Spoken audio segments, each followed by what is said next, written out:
The following is a special presentation of iRacing on LSRTV, your home for sim racing.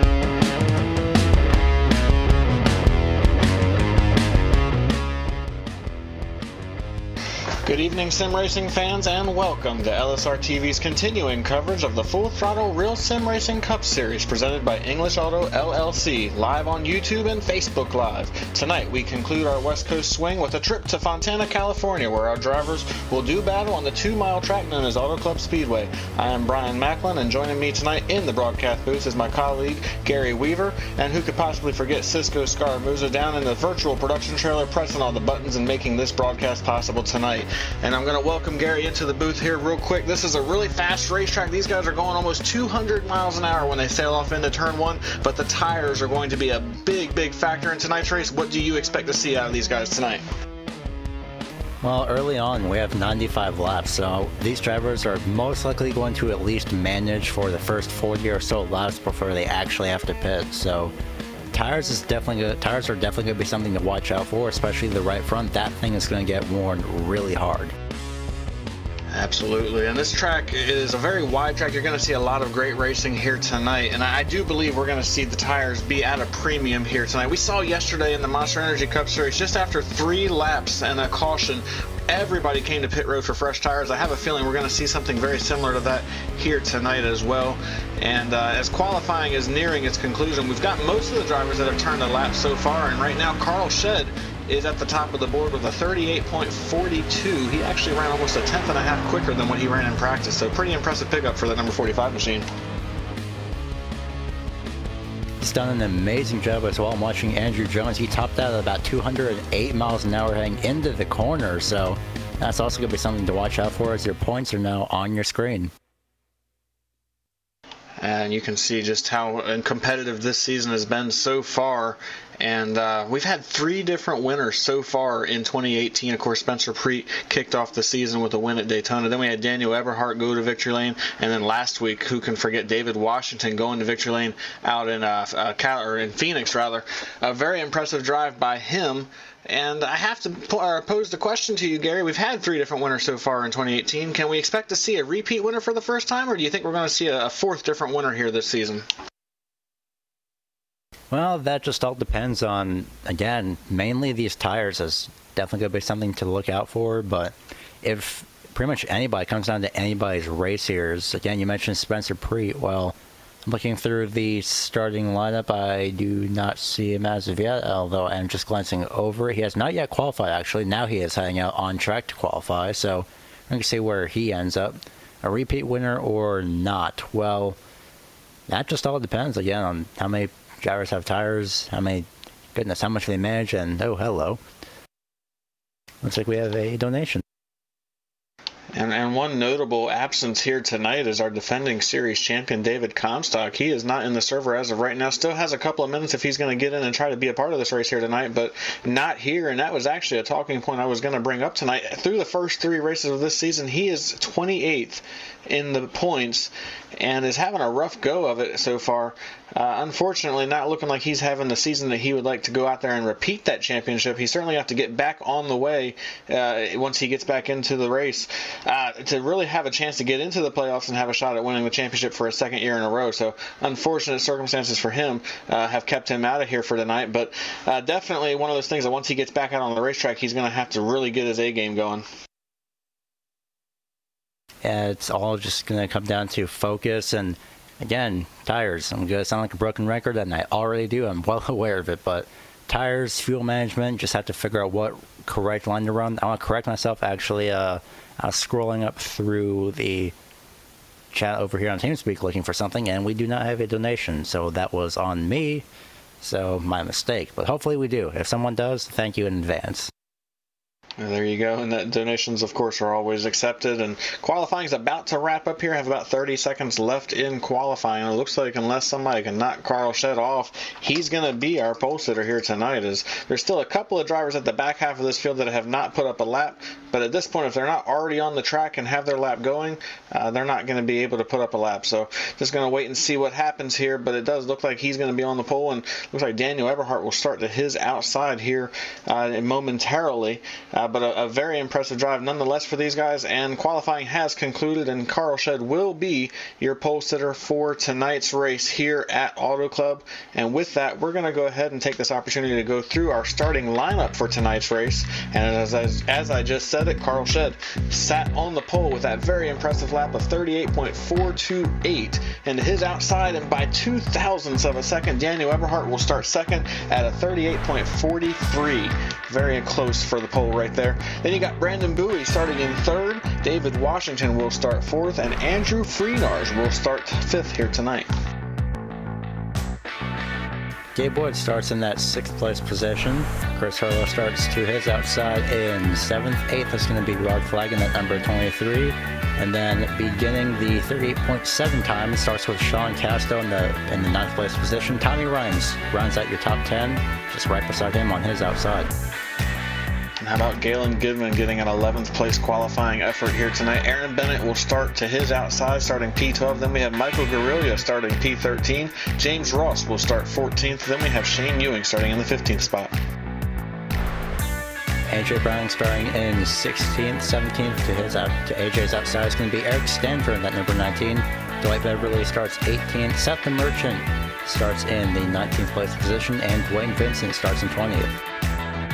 Randy Yoakum will start from the 21st position here tonight. Then we have Austin Coop starting 22nd. Michael Cozy Jr. will start 23rd. Then we have Daniel Falkingham starting 24th, and Nick Silver starts 25th.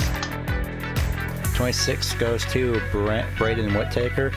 27th, Andrew Jones. 28th is going to be Scott Walter, Rodney Wofford, and Brian Chambliss round out your top 30. Drew Adamson will start from the 31st position tonight, and the last driver to take a time here tonight, Jim Mathis, will start 32nd. The rest of the drivers elected to take a provisional. Dylan Jones will start 33rd. Our Daytona winner starts 34th, Spencer Preet. Then we have Lionel Calisto starting 35th. Running out your 40 car field, Jeff Ward starts 36th, 37th, Ross Cato, James Perhula starts 38th, Harry Tiller, and Tom Moreno round out your entire field of 40 cars tonight. Full field. It's going to be interesting. It's going to be very exciting. A great field here tonight. And before we get going, you've already said tires. If there's any other points that you think are going to be a factor here tonight, what do you think it's going to be, Gary? What are these guys going to have to do to get to the front and have a shot to win this race? Well, aside from tires, don't forget fuel. You could most likely let off or brake a little bit earlier than normal, just in case you want to stretch your run a little bit more. But for me, racing these cars in the Class A series, I can say that about 40 or so laps, maybe 45, is when we'll start seeing these drivers start to head to pit road for fuel. And if they do make it a whole green flag run, tires as well. I'm going to say track position is going to be the key to tonight's race. You've got to be able to start up front and stay up front to have an opportunity. I think tires, while they're important, you're going to need that track position just a little bit more. But we're about to find out. 95 laps here at the Auto Club Speedway. The pace car is getting ready to duck to the safety of pit road, and it's going to be in the hands of Carl Shedd to take us to the green flag for the first time here tonight, waiting on the flagman to throw the green flag. And here we go. We're underway at Auto Club. And look at the jump that Daniel Eberhardt gets on the outside. He's actually going to beat Carl Shedd to the start-finish line and may be clear of him before they get to turn 1 here, as he got a great jump and he is trying to get ahead of that 45 machine. But now here comes Carl Shedd back on the bottom, and he's going to storm to the bottom of the racetrack, and looks like he may have the advantage as they come off turn 2 for the first time. Going down the back straightaway for the first time, Daniel Eberhardt with the nose poking out on the back straightaway right now. Brendan Bowie sitting there in third, and right beside him it's going to be David Washington, that 98 to turns 3 and 4. Huge advantage goes to Carl Shedd here as they end to turns 3 and 4. Coming to the line for the first time tonight. The lead looks like it could be going to Carl Shedd. Brendan Bowie looking to the inside of that second place position for Daniel Eberhardt. Carl Shedd indeed did lead the lap number 1 of this race here tonight, and as he gets single file, they are double file right behind him for second and third. You've got Brandon Bowie on the bottom and Everhart on the outside. He's trying to fight back as they come off the corner, and Bowie's going to slam the door on him, gets in front of him, and now here comes Everhart with the crossover move. Back to the inside of Bowie as they head to turn 3, and he's got drafting help from David Washington right behind him, and they are side by side once again for second in the middle of 3 and 4. Bowie hanging on to that second place position on the outside, fighting back on the inside, and with a great advantage is going to be that number 90 of Daniel Everhart. He gets that second place position. David Washington to the inside of Brandon Bowie as well. Right now, unfortunately, it looks like Bowie is temporarily getting shuffled back, but maybe that second group can come in as Bowie gets an amazing run, a little bit of side draft it seems as well on that third place car of that number 98 as he gets that outside run on the back straightaway. These guys continue to battle side by side now for the third position, and Andrew Freenarge is right behind these guys, and he's hunting for it. He slams the car down to the bottom of the racetrack, gets to the inside of Bowie, and Bowie just continues to be stuck on the outside, almost like he's on the middle of a freight train right now, as he's going to try to side draft that 88 as they come off turn 4. He has a pretty good run here and might be able to get clear, but the problem is he's going to be back to the outside of David Washington as they head off into turn 1, and I saw some sparks flying off that 90 car. I think Everhart might have got a piece of the wall going into the corner. I don't believe it's going to affect the damage on that car, or give him any damage rather, but it certainly could have been a big moment for him if he had gotten into it just a little bit harder. And while that was going on, Bowie was able to get clear of the 88, and he will maintain that 4th position now as we get ready to go down into turn 3. Single file relatively for the most part in this field, although I'm looking back about for 15th has started up, or at least is starting to finish up. Eric Stanford in the 19 makes his way around the 31 of Aaron Bennett for that 14th place position. So that battle has finally sorted itself out. It looks like farther up ahead, the battle for about 10th place, 9th place I should say, the 67 of Sean Casto and Michael Guerrilla in the 17 battling on the inside. Number 94 of Galen Gidman lurking in case anything happens. I'm really impressed with how hard these guys are driving right now. Just 5 laps into this race, there is some good racing all around the racetrack right now. You just mentioned it, this battle between the 17 of Michael Guerrilla and the 61 machine right there, going at it pretty good, or rather the 67 machine of Sean Casto. They had a pretty good battle. Sean Casto got shuffled back though, and now he's trying to battle for position at the inside of the number 94 machine of Galen Gidman. These guys now going at it. That's for 11th and 12th position right now, and a really good battle here as Galen Gidman stays to the outside. He's not able to stay with him as they go through 1 and 2, but he's going to get a pretty decent run off of the corner to try to fight back with him. And now, is he going to make the crossover move? Yes, he is. Back to the inside as they go to turn 3. 2 simultaneous battles happening at the same time. You can see 2 in 1 shot, hopefully, as the 94, I should say, storms his way by that 67. So you can move Gidman up 1 spot. But look at this, to the inside goes Sean Casto, making it 3 wide for the first time tonight. Luckily, about 5-6 lanes if you count that apron of space. Sean Casto's going to come back up to the track by that 2nd lane. That's going to be battling the 94 of Gidman once again. Can't get it done, can't get the momentum as Gidman had a better entry into that corner. Some great racing going on back there, but meanwhile the battle for 5th is really heated up once again as Brandon Bowie and Andrew Freenarge are back at it once again. Bowie's on the outside, Freenarge is on the inside, and Freenarge is trying to carry that momentum. Clips the apron just a little bit through the middle of the corner right there, had to check up, and that's going to allow Bowie to be able to get the run off the corner to get clear of him to hold on to that 4th position and hopefully try to drive away from him here as they just completed lap number 7 to begin lap number 8. And the one thing that I have noticed so far, Gary, is that it seems like the guys on the outside, if they can pinch the guy down on the bottom, they can carry that momentum off the corner and force the guy on the inside line to have to check up in order to hold on to that position. So some really good racing able to happen because of that. The guy that's on the bottom of the racetrack has to be really careful not to wash up the track, and he really has to plan that pass as perfectly as he can to make sure that he can time it and get by the person that he's racing before they get back to the next corner. Yeah, everyone's just trying to figure out what to do and trying to figure out their own little racing strategies as well. It is early on, so it is understandable practicing some techniques that they could do, or tactics I should say, use what you will, for later in the race when it comes down to time to use that. So right now, fortunately for at least Carl Shedd, he's been leading pretty much every single lap, albeit very early, but he is in a good position at the moment. Yeah, he's holding the race lead by a couple car lengths over Daniel Eberhardt, and while that's going on, another impressive battle going on about mid-pack. You've got Aaron Bennett in the 31 machine. He was just side by side with the 19 of Eric Stanford, but Stanford was able to use that outside line once again to make the run and get past that number 31 machine, and now he's going to try to get away, and we have our first caution of the evening here at Auto Club, and I believe, Gary, you caught that. 6 to 89, people still piling in. Yeah, a big wreck on the front stretch there. You see Jeff Ward has some heavy damage. 21 Chambliss was heavy on the binder. Sorry about that, Brian, but Chambliss just completely lucked out of that. Hopefully we can get an onboard shot of him, and a replay coming up eventually as well. This came starting from out of turn number 4 as well. I'm looking at it was Austin Coop got loose early on, and unfortunately Jeff Ward was there at the wrong moment. Austin slid off track. A heavy hit from the O2 of Dwight Beverly. His engine is pretty much heavily destroyed, unfortunately, and looking through, 2 other drivers got a piece of that as well. The 37 of Spencer Preet, unfortunately, and the 12 of Ross Cato. So a big wreck to collect multiple cars here on lap number 11 of this race, our first caution of the evening.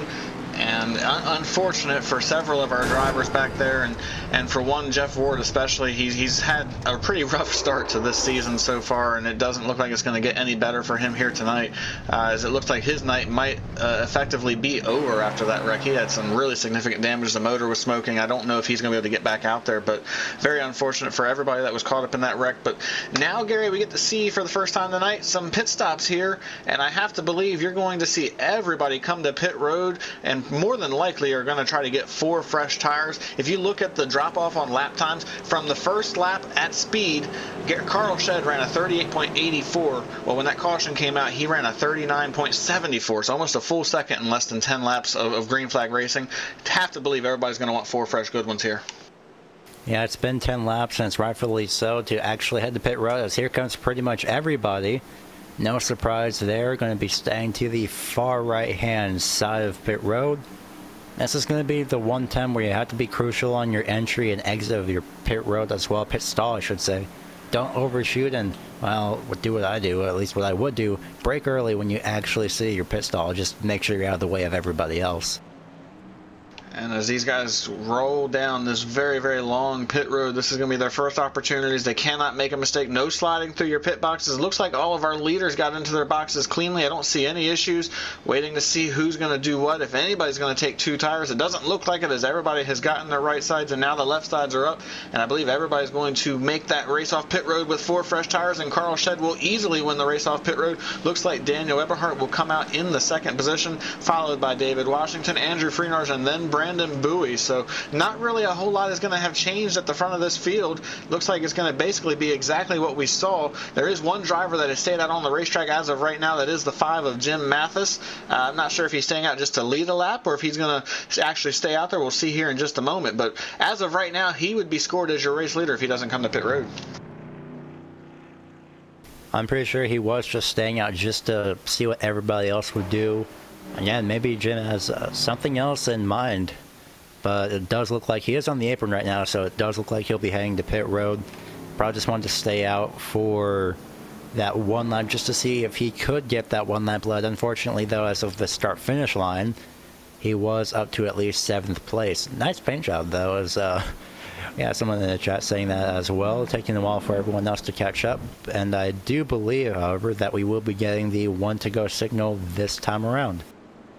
And back to Jim Mathis just for a second. One thing that he also might have been doing right there is avoiding the congestion on pit road. There is still almost the entire field on the lead lap. 37 cars still on the lead lap right here. That means there was 37 cars on pit road at one time. And it can be very congested when you have that many guys trying to come in and get tires, get into their box, get out of their box, and try to make sure they don't run into everybody. I have to believe that might have played a factor in that as well. Regardless, he has went to the back. He's on pit road now getting service before they go back racing right now. And Carl Shedd got filtered back to the race lead where he has been so comfortable for most of this race. It looks like to his outside we're going to have Daniel Eberhardt. Then we have David Washington and Andrew Freenars on the 2nd row. And then Brandon Bowie is starting in that 5th position with Christopher Hurlow to his outside. A pretty impressive start to this race so far, Gary. I have to believe these guys got to be excited about that. We didn't have a cluster of cautions right at the beginning. We had a pretty decent run to start this race, and there was some pretty good side-by-side racing. These guys got to be excited looking ahead. Yeah, don't doubt this at all. Everyone, again, just 4 fresh tires, and everyone's already going to be eager to go. They've gotten 10 laps or so down under green, about 9 laps, I should say, but they already know what to expect, and we've seen this as well. Long and single file runs, just a few passes as well occasionally. So Carl Shedd is definitely eager drafting the pace car as well. I wouldn't be surprised. So pace car coming down pit road in just a few moments. We're going to go for our second green flag run of the day. And the pace car is in. Carl Shedd's already down and away, and we are back under green here at Auto Club, and he is going to get clear of Daniel Eberhardt pretty easily as they get up to speed here on this very long front straightaway. And you can see now as they head off into turn 1, the battle's going to be on for that 3rd position as you got David Washington, Andrew Freenar side by side. Well, they were side by side as Freenar falls in line and gets behind the number 98 of David Washington. So now it's single file through the front 7 or 8 cars. The first side by side battle going on is between Gabe Wood and Tommy Ryan, just at the back half of this top 10. Just behind them, also battle between Eric Stanford and Aaron Bennett. Bennett on the high side, sorry, on the low side. Yeah, no, he is on the high side actually. And that number 31, and another battle behind those two, the 13 of Dwayne Vincent and the 1 of Daniel Folkingham. So aside from up front, the up front portion of this race, or this field I should say, well, right when I say that, guess who's making a move? Brendan Bowie and that number 88 are going at it once again. Freenar's on the high side, just trying to hold off for that 4th place position as best as possible. I feel like we're going to be seeing this a lot tonight. Brandon Bowie is extremely hungry. If you look back to last year, he got 1 win in the 2017 season, and that win came in the season finale race at Homestead. I talked to him before this season started, and he said he does not want to wait until they get to the final race of the season to win. He wants to get out there and he wants to win early and establish himself as a contender. He knows that the win's not going to get him into the playoffs, but he just wants to have that win, to have the confidence to know that he can get the job done. The problem is he's got 4 guys in front of him that have been pretty tough to beat for the last couple of seasons in this series, and he's going to have to work his way through them if he wants to have a shot at it. But right now he's staying right on their heels, and it looks like we might have a battle shaping up for the race lead as Daniel Eberhardt is all over the back bumper of Carl Shedd, and it looked like Carl might have got just a little bit loose coming off of turn 2 that last time by, which opened the door for Dan, but he elected to stay in line right now. But these guys are all over each other, and at some point they're going to have to start racing one another. Yeah, it can only be bumper to bumper for only so long before something goes wrong, and there he goes to the inside. Daniel Eberhardt, I think he's actually backing off as well, it seems. No, he's not actually. He's going to move in for the lead. Move Daniel Eberhardt to the top of the scoreboard for now. Carl Shedd battling back in that 45 on the outside. He's going to be trying to get a run. Here comes David Washington. Which lane is he going to choose, or is he going to stay behind the number 45? He looks like he was headed for both, side by side down the back straightaway between Eberhardt and that number 45 is Shedd as well, your pole sitter. So Daniel Eberhardt going to be clearing Shedd off turn 4. Yes, he does. Just barely. Caution is out. Perfect time for Eberhardt. But this is unfortunate for whoever else was involved. Again, coming out turn number 4, I see the 94 is involved. And that's Galen Gidman that got caught up in that wreck. Looks like he is sideways off of turn number 4 and a little bit of rear end damage. Gonna have to go back and see what happened to him right there. Just unfortunate though. It's gonna bring out our second caution of the evening, and it's gonna bring these guys back to the behind the pace car, and gonna make these guys have another decision to make right here. If they're gonna make that trip back down to pit road, just a handful of laps on the tires. This time I believe they only had 4 laps on the tires. So now the question becomes, Gary, are they going to make that trip down to pit road like we saw yesterday when Kyle Busch led them down after just 3 laps, or do you think we're going to see a mixed bag and some of these guys might stay out? I'm not sure. It's only been 4 laps, so they basically know what tire wear to at least expect, just enough from their crews checking their tires and their tire wear, how much temperature it was. We're probably going to be seeing just a mix of some people coming in, some staying out. That all just depends on how much, but my goodness, Dylan Jones, what an avoidance there of that number 94.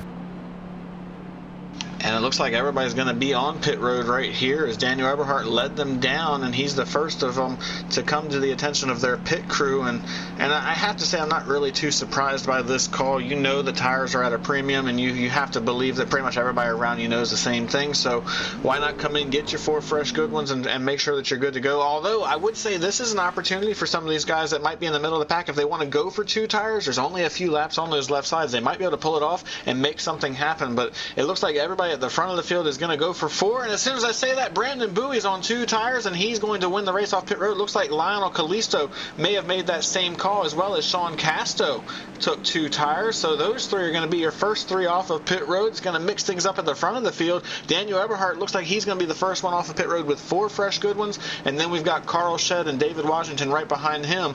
So going to be a different group of people at the front of the field when we go back green right here. And my apologies, it was Chris Hurlow that actually came out, not Lionel Callisto. I got the numbers mixed up. Chris Hurlow is the one that came out second behind Bowie. Interesting choice. I'm seeing 3 people with 9 or so second pit stops, 9.4, 0.5, and 0.7. I'm also seeing some drivers with at least a maximum of 11.2 seconds. So I believe some of those drivers either got maybe just a little bit damage repaired, or their pit stop, their 4-tire pit stop was just that quick. And since we have this caution in the action, we're going to take an opportunity to catch up with that driver that just took 2 tires, Chris Hurlow. It's Brian Macklin up in the booth. You got us? Yeah, I got you. All right, so you took 2 tires here. You were running in the top 10 before that call with just 4 laps on those left side tires. Do you think this is going to work out for you? Well, I think, we tested this during practice, and it seemed like it was pretty stable. Got some teammates behind us that did the same thing and in front of us, so hopefully it works out for our team. And with having a couple of teammates to do that, how do you think this is going to play out? Of course, you've got a bunch of guys behind you on 4 fresh tires, but you've got some friends around you on 2 as well. Do you think you guys are going to work together to try to get through this restart, or how do you think this is going to play out? Well, I'm hoping that we can keep the communication lines open and work together as a team and just try to stay up here 1, 2, 3 as we are right now. There you go. Well, we'll let you get back to it. Good luck on this next restart, and go get them. All right. Thanks, guys. That was Chris Hurlow. He's out there on 2 tires. He's going to try to make something happen on this next restart and see what happens for him here. And a pretty impressive drive for him so far. He started up inside the top 10. He has stayed up inside the top 10, started 7th, and that's basically where he's been running a majority of this race, and now sits in that 2nd position for this restart. And Gary, I'm excited about this call. A couple of guys on 2 fresh tires, or 2 tires versus the field on 4 tires. It's going to give us an idea of what can happen, and it could be a big telltale for a lot of these guys that elected to take 4 tires. If Brandon Bowie, Chris Hurlow, and Sean Casto make this work, you might see some more 2-tire calls throughout the night. Yeah, it's an interesting call. Again, it was early on, so it's just another one of those experimenting. So we have about, this time around, if I can correctly count, 75 laps to go once we cross the start-finish line, and we'll be getting the 1-to-go signal, and 74 laps to go once we hit the green. But going back to this 2 tires versus 4, with a short run like that, 2 tires, it does make sense, and you want to get track position as quick as possible. I would also go with 2 tires, but, well, not most of the time. Honestly, I'd be going with 4, but again, just interesting to see as Brandon Bowie is actually out front as well. I just now realized that. Goodness gracious. So we can finally see what Brandon Bowie is going to do, and we can see about these 5 or so drivers. I believe 4 drivers actually elected to take 2 tires.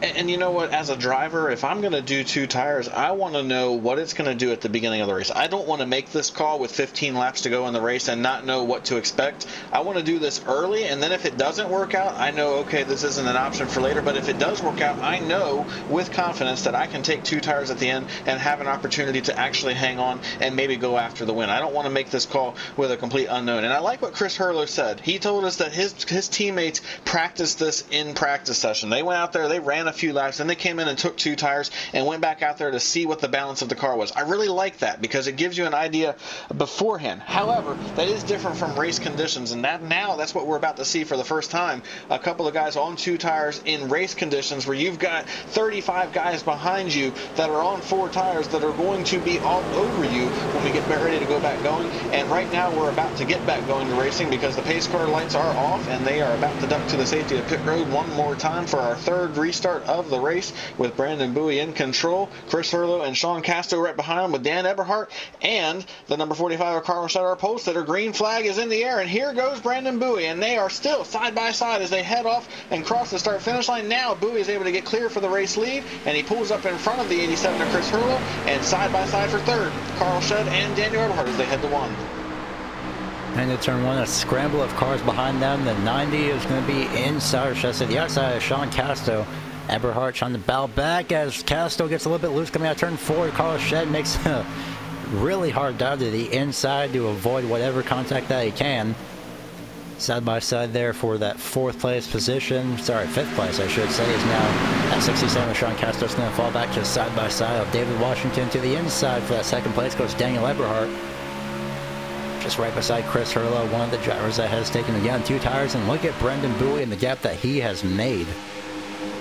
And judging off of what his 2 team cars have done right here, you've got to believe he might need that gap, because Chris Hurlow and Sean Casto have been in big trouble since this restart. They've already dropped a couple positions. Chris Hurlow is battling hard with Carl Shedd right now for that 3rd position, and it looks like he's going to be able to hold on. But I saw Sean Casto coming off turn 2 on the initial restart. He got really sideways coming off the corner and about spun that car. So you have to think maybe the 2 tires were not really happy with his car. The 98 of David Washington getting sideways off of turn 4. Somehow he hangs on, but that's going to open the door for Andrew Freenars to get by him, and it may open the door for Shane Ewing as well.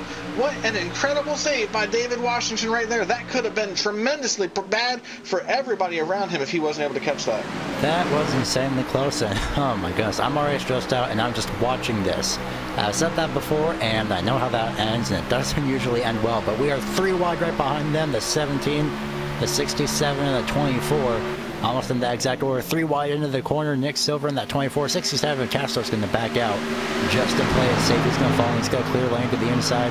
Side by side drivers all around him. He's not really having the best of luck right now, but quick question. Where in the heck did Andrew Freenars come from? Well, actually, he started in 5th place, so I believe he's actually fallen back just to figure out where to go and what to do properly mid-pack. Right now he's sitting in that 4th place position pretty much all over the back bumper of, oh sorry, not really, but all over his back bumper is going to be Carl Shedd, but not anymore. It's David Washington. Looks to his inside for that 5th place position. What an incredible battle going on right here.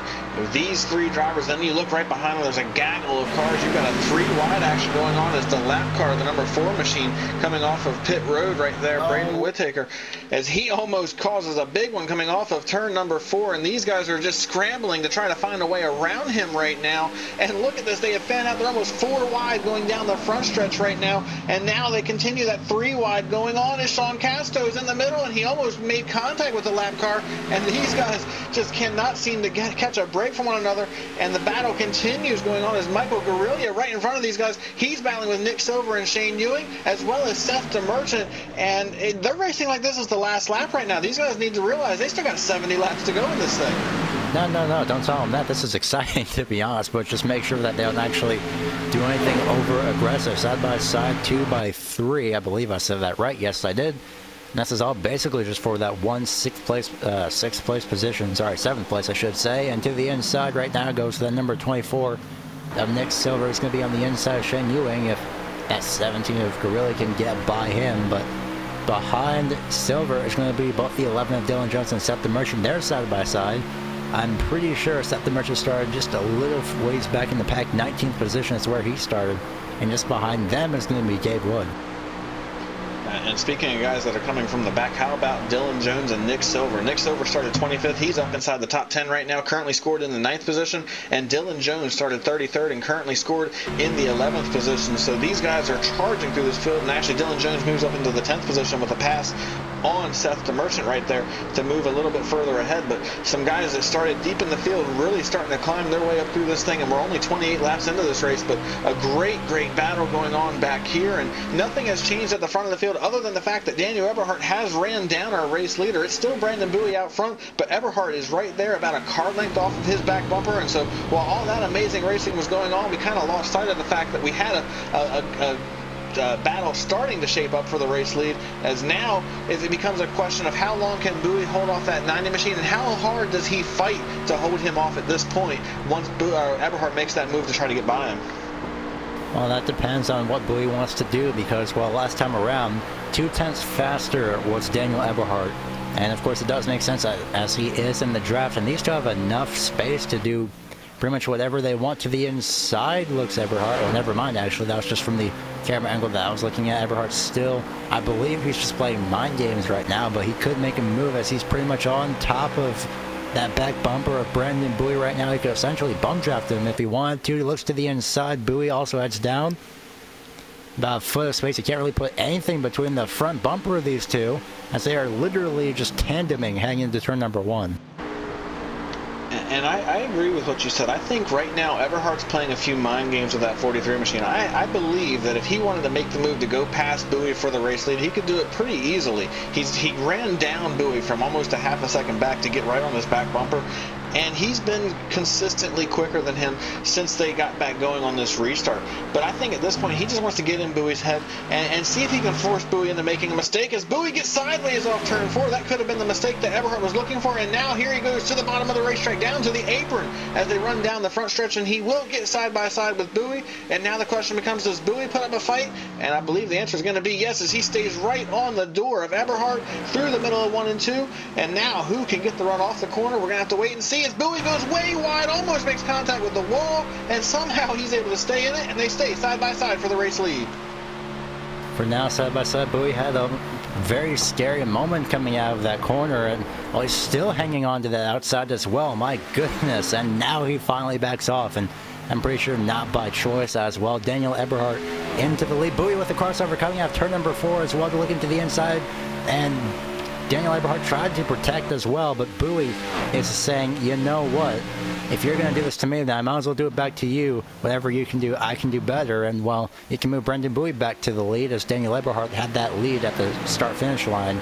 But right now, you can move Bowie back as if that never had happened.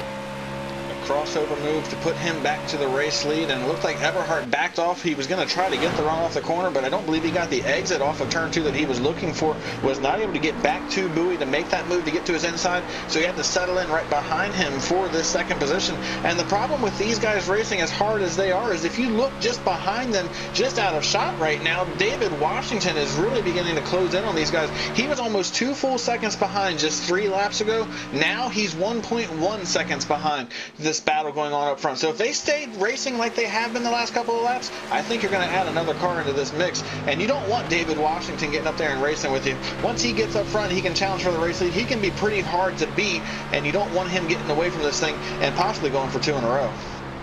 How hard these drivers were racing as identified by the lap times last time around. It was a 40.0. Well, actually, I'll hold off on that as Eberhardt's looking to the inside. I'll say that this time around, if these two can finally sort out single file, hopefully they can. Eberhardt to the inside. Bowie goes all the way down to protect. Is he going to let? Yeah, he will let Eberhardt back up. Bowie still in the lead at the moment. Eberhardt trying to battle back on the inside.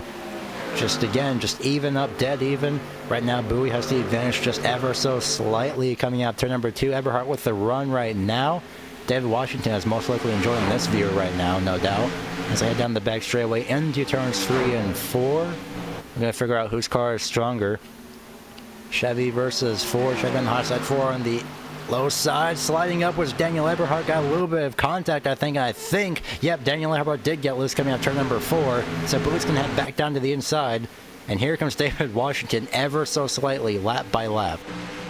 Oh my goodness, Daniel Eberhardt with one of the best saves I have seen on this sim, I think, in the entire time I've been on here. Coming off of turn 4, by all rights, he should have been either hard into the outside wall or spinning through the infield, and somehow he was able to hang on to that race car. What an incredible save, and that's just a testament to how hard both of these drivers are racing as he dives to the bottom, down in the 3, down onto the apron. He's trying something we've not seen here on the sim, I don't believe, and it's not going to pay off at all, as he's going to lose a ton of time. Looks like he may end up losing 4 or 5 car lengths to Bowie, maybe more now that they're on the front stretch. Looks like Bowie got a great run because of that, and indeed he does. He's going to open that gap up to almost a full half a second, but that was a very impressive try by the number 90 machine right there. Going down to the apron, we saw that in the Monster Energy Cup Series. Those guys could get down there and actually use it for grip. Unfortunately, that wasn't something that was going to work out for Dan here this time.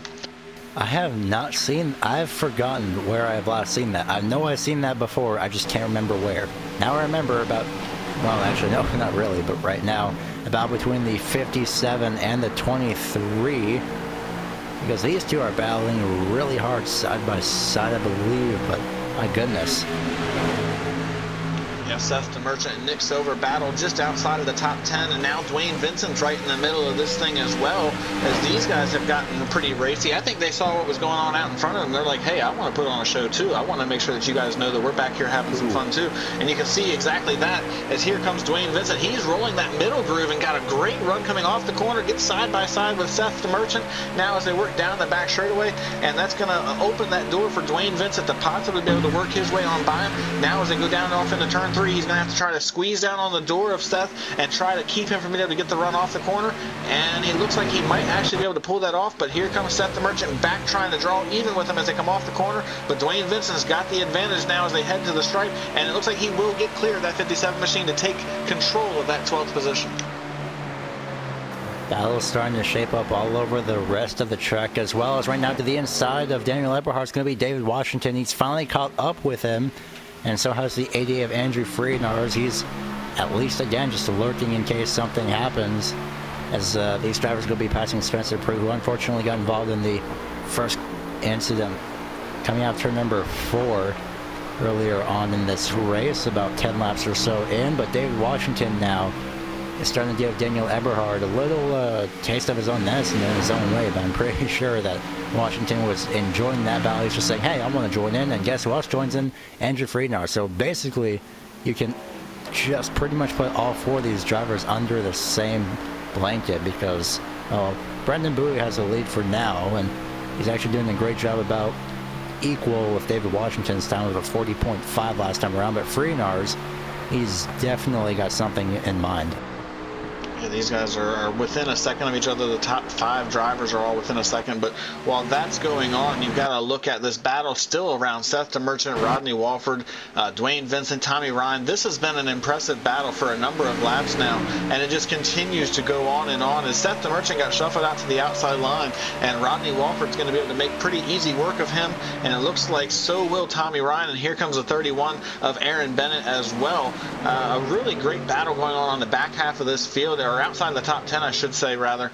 Very impressive what these guys have been able to do. But how about Dwayne Vincent? I want to talk about him for a second. He started back in that 20th position. He's slowly working his way up there, and he's getting closer and closer to that top 10. But look at this battle going on as Tommy Ryan's on the bottom of the racetrack trying to pass Rodney Walford, and Seth DeMerchant right behind them as well. These guys just not giving an inch right now, trying to go for everything they've got. Meanwhile, a battle for 6th place as well. 5th place, I should say. Chris Hurlow, the 87 on the high side. Michael Guerrillia in that 17 on the inside. And here comes that number 11 of Dylan Jones looking to the inside. Almost getting to the back bumper of that 17 as well. He's going to back way off, and rightfully so. That would have been a lot worse situation.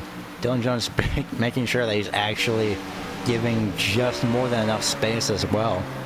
So right now, the top 3 are essentially separated by about 3/10, and they're run first and second and third as well. This is definitely an interesting race and an amazing green flag run.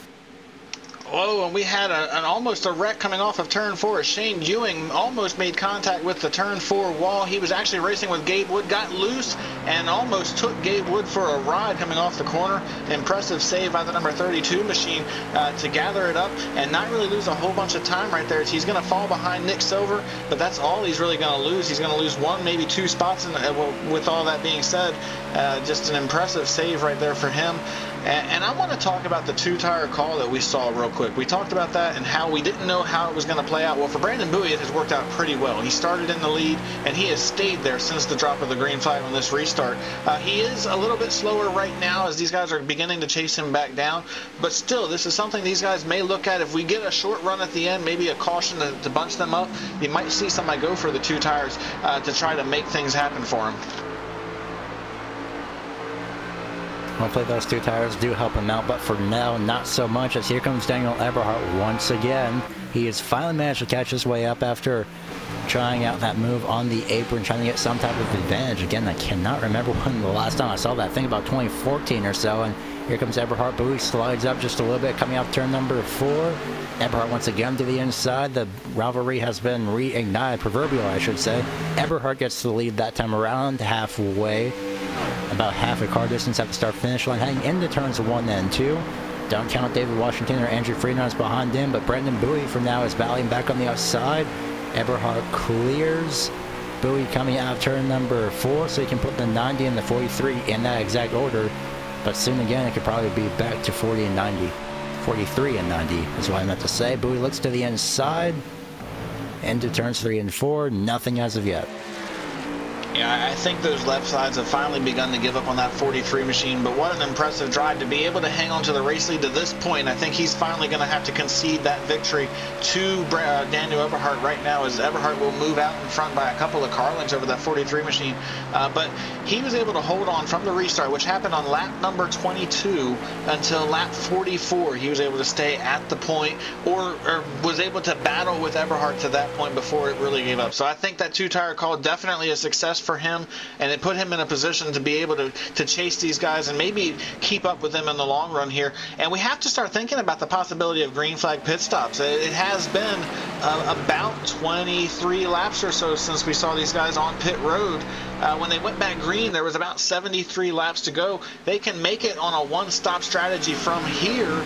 Now the question becomes, how far do they push it? Anything beyond, actually, I think from about this point on, they can make it to the end without having to come to pit road again. So now the question becomes, when do you decide to make that move to pit road? And do you want to be the first one on, or do you want to be one of the last ones on the pit road? Now it depends. I'd rather be the last person on pit road. Even if it is by at least 1 lap, I'd still have fresher tires on the competition, and about 2 or 3 laps fresher than, of course, the competition as well. So it's going to be interesting to figure out what these drivers do when the green flag pit stops do come into play, as right now the top 5 is basically spread out, and everyone else not so much. Well, all this action has been on the track, and it has been awesome. We have reached the halfway point. It's hard to believe we've already gotten to that point of the race, but here we are. And as we cross the halfway point of tonight's race, we're going to go ahead and take a look at our iRacing Midway Race Break, brought to you by iRacing, the world's premier online racing game with professionally organized racing from NASCAR, IndyCar, IMSA, and more. And out in front after half of this race is Daniel Eberhardt. He started on the front row, and he has moved just a little bit closer to the front. And now Brendan Bowie is in the second position. Last week's winner out at ISM Raceway, David Washington, is in third. Then we have Andrew Freenar in fourth. Michael Guerrilla is in fifth. Carl Shedd, our pole sitter, has fallen back to the sixth position. Then we have Dylan Jones in seventh. Chris Hurlow is in eighth. Gabe Wood is in ninth. And how about Nick Stiller rounding out that top 10? 11th will be Dwayne Vincent. 12th, Rodney Wofford. 17 positions up for where he started. Shane Ewing is in 13th. Tommy Ryan and Aaron Bennett 14th and 15th respectively. Well, right when I say that, we got about four drivers battling. Tommy Ryan, Shane Ewing, Lionel Kalisto, Michael Costa Jr., and Aaron Bennett. Those two, you'll be seeing those positions swap between 16th and 17th. 18th is going to be Seth the Merchant. 19th, AJ Browning. 20th is going to be Harry Taylor. 19 positions up for where he started. And 21st actually is James Crahula right now. And then in 22nd is Eric Stanford. Andrew Jones is in 23rd. James Ross is 24th rather. Austin Coop was 25th after that accident that he was involved in earlier on in this race, trying to recover from that. Rod Flaggs is 26th. Then we have Galen Gidman in 27th. Drew Adamson is 28th. 29th goes to Ross Cato. Randy Yoakum is your 30th place runner right now. Running up the rest of your field, it's going to be Jim Mathis in 31st, 32nd, Scott Walter, 33rd, Tom Moreno, 34th, as from what I'm seeing on JT, is Shane Ewing, as he's on pit road right now. 35th, Braden Whittaker, 36th goes to Sean Casto. Daniel Fulkingham is 37th, 38th is Spencer Preed, as he's still trying to recover from his earlier accident as well. Jeff Wood and Dwight Beverly are both out at 39th and 40th. All right, and that was a look at our iRacing Midway race break. For more information on the wide variety of sim racing possibilities online, visit iRacing.com to sign up today. Thanks to our friends at Red Bull Global Rallycross, you can now visit iRacing.com/membership and use the code PR-GRC for an opportunity to start your career on iRacing with 3 months for only $5. And again, that promo code is PR-GRC, and it is worth noting that is for new memberships only. And I have to say, right now is an incredible time to get involved in the iRacing service. Gary, we have so many exciting things going on. Of course, we've got the ever-going Peak Antifreeze Series, where guys are racing for a championship in the NASCAR Series. We have a new World of Outlaws Series starting up, and of course, we got the Red Bull Global Rallycross. Just so much exciting stuff going on here on iRacing right now. I'm definitely going to be trying my shot at the Rallycross as well. If I don't make it, well, then there's always next year, as I keep telling myself every time for the Peak Antifreeze Series. I just have to keep at it. We are going to take a quick moment to do a little bit of business, but you won't miss a moment of the action because we are going to go LSRTV side by side. As you see everything going on the racetrack, we are going to step away for just a moment. This is LSRTV. We'll be right back.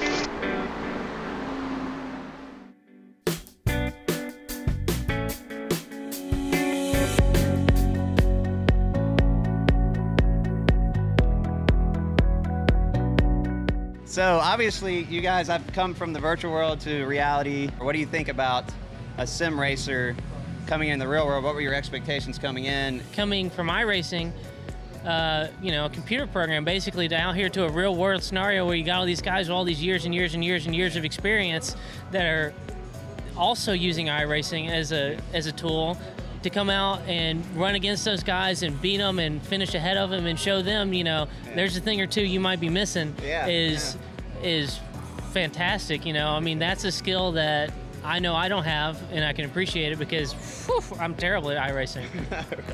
Glenn was able to come into the team. We did a lot of preseason testing, actually a full season's worth of testing before we even started the season. And he came in, there was a lot of sectors that he was the fastest guy out of our team. And Sparky and I are looking at data, trying to catch up to him through some turns. And of course, you know, some places Sparky will be the fastest or I'll be the fastest, and Glenn is able to learn from, you know, what we're doing and vice versa. So it was excellent to see his pace right off of the bat, and speed was never a worry. You know, it's about qualifying well. Qualifying is very difficult, you know, and pretty important in this series. And so is, you know, being able to make effective passes without contact. It's very difficult to pass in these cars, so, you know, it's not easy being here. I think the level of ultra competitiveness in here, where normally when you make a pass, you're making a pass with 2 cars involved. But if we're making a pass in this series, you have to remember there's 5 cars waiting behind you. If you mess up that pass, they're going by you. Yeah, it's like sharks. Yeah, you're surrounded by sharks. But no, it's been I've been very surprised and very pleased with it. And obviously I have the 2 champions I'm sitting between. John actually statistically is the most successful MX-5 Cup driver in the world. He owns every record that you would want, none of the bad records. Maybe some of them, I don't know. Maybe some of those. And Sparky's one of the quickest guys in the paddock, and you know, obviously the champion now. So I couldn't have picked a better team to be with 6 Sideways. I'm looking at what everybody in the paddock calls gold. I mean, they will pay to look at John and Sparky's data, and I get full access to it. And I get to see where I'm doing well and see where I can improve. And I've been really pleased with my progress.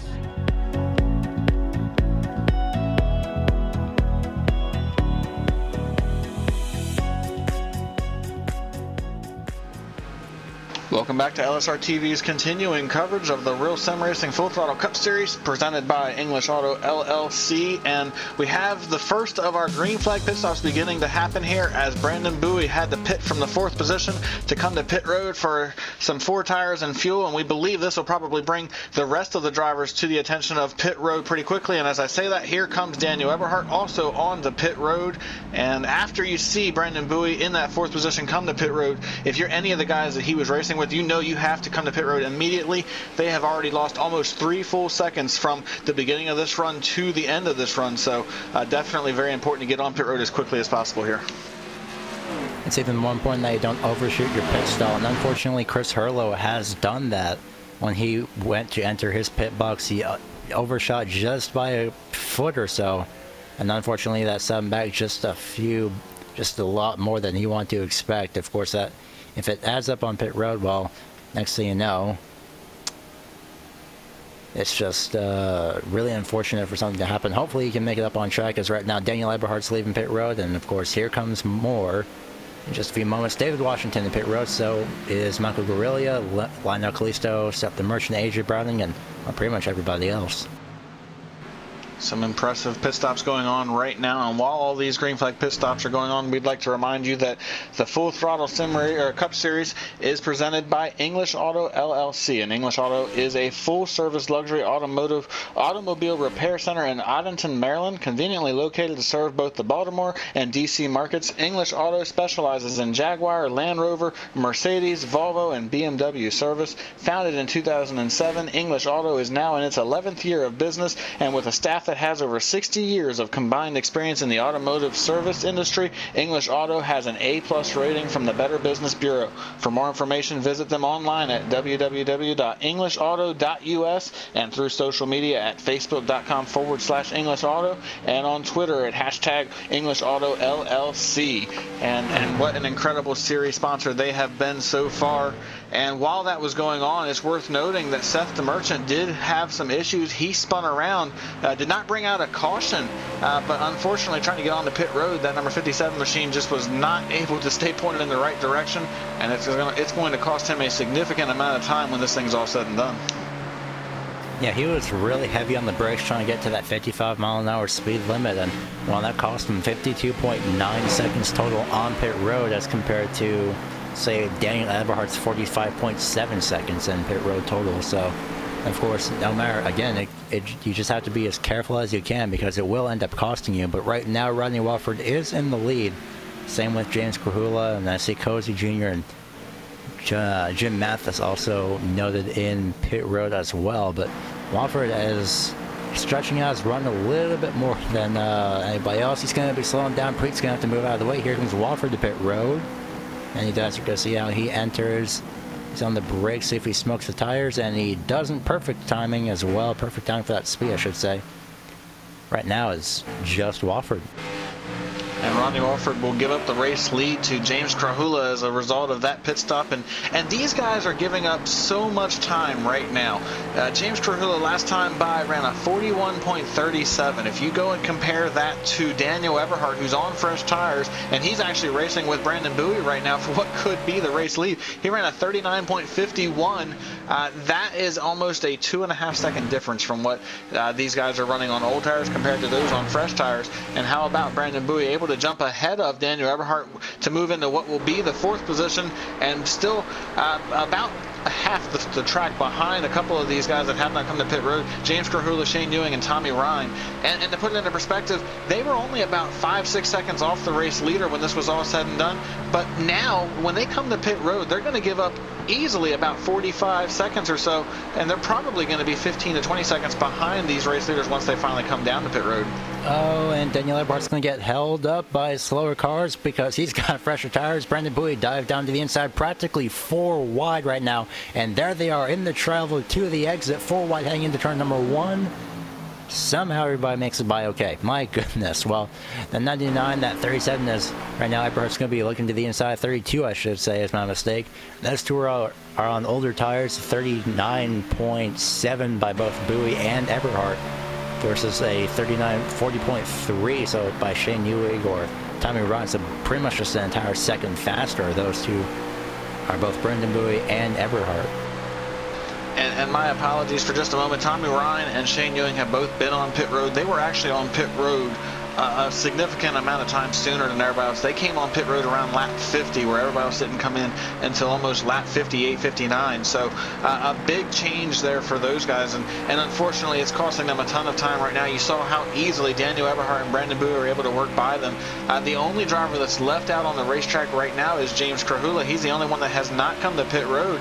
And the one thing that I can think that maybe he's trying to do is catch a caution right here, because we've ran enough laps on these tires since everybody else came to pit road that if he can catch a caution, he has gained a ridiculous amount of track position and could potentially come out of it with the race lead. The problem is he is giving up over 3 seconds a lap, or very close to 3 seconds a lap rather, and when he does have to come to pit road, if it ends up being under green, he's more than likely going to be almost a full lap down to the race leader. So there's that risk versus reward that he is going through right now. If he can catch a caution before he has to come to pit road, this is a golden strategy, but if it doesn't come out and he has to pit under green, this is not going to pan out well for him at all.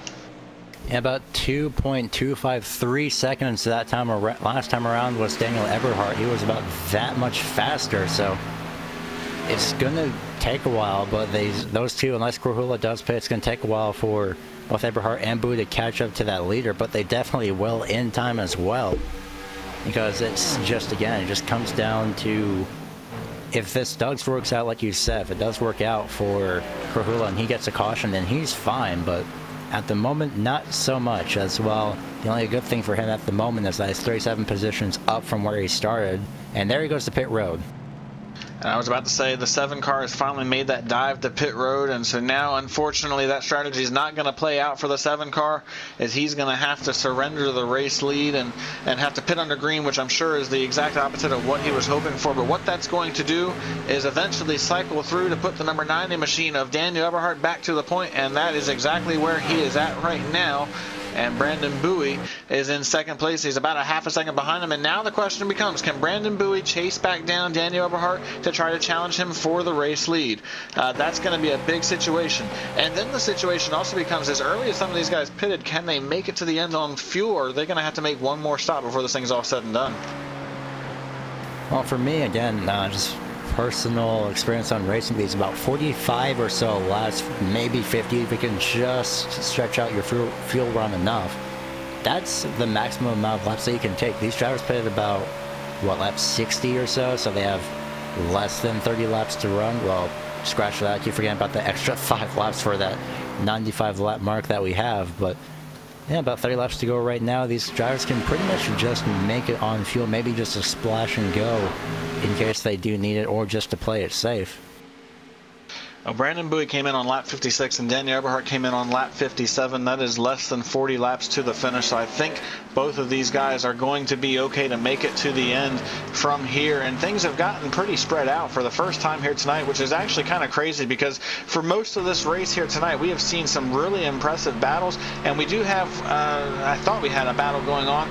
It was between Michael Guerrilla and Shane Ewing, but Shane Ewing lost a ton of time off of turn 2 and was not able to keep pace with that number 17 machine. However, Michael is beginning to run down the number 99 of Tommy Ryan. That would move him up into the top 5 if he can get past that 99 machine, and I believe he's going to have a pretty good shot at that, as he got a great run coming off of turn 2 right here, and now sets his sights on that number 99 machine as they head to 3.